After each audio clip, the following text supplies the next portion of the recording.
Me oleme nüüd siin Anija mõisa imekaunil pargialal ja teie, Sirje, olete Anija mõisas Virtin. Mida see täpsemalt tähendab, mis on siin tööülesanded või ametinimetus, mida kujutab endast? Anija mõisa Virtin, jah, et tegelen kõigega, eelkõige aed. Ma tulingi põhimõtteliselt siia tööle tegelikult aednikuna, aga kõik on niimoodi kasvanud. Varem töötasin administraatorina, nüüd on see töö ka juurde tulnud, ka külastusjuhi töö, giiditöö. Et Anija mõisa Virtin tegeleb põhimõtteliselt kõigega. Peab olema kõigega kursis, suur võtmekimp on kogu aeg kaasas ja jälgin, et oleks peenrad ilusti korras, lilled vaasides, laudlinad korras ja siis tervitan külalisi ja teen ka külastustuure pargis ja majas sees.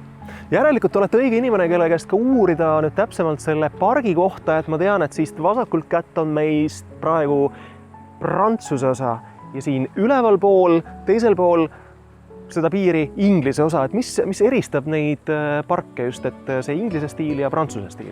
Härrastemaja ümbritseb siis madala haljastusega Prantsuse stiilis pargi osa. Ja teisele poole jääb siis, ütleme, üle 9 hektari Inglise stiilis pargiosa, kus siis kõrged puudesalud vahelduvad pargiaasadega. Mida siin pargialal veel teha saab lisaks sellele, et siin on võimalik ekskursioon läbi teha ja tutvustada lähemalt, mis puud, põõsad siin on?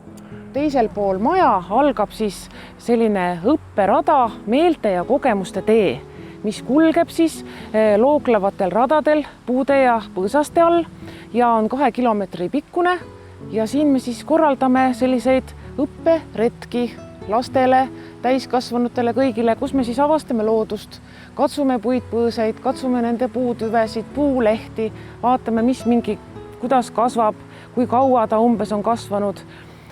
Anija mõisapark on ka eriline selle poolest, et ta on ümbritsetud pargimüüriga, et saame siis seda järgida, kuidas park on kasvanud, kuidas ta on siia tekkinud ja kuidas ta on pidevas muutumises.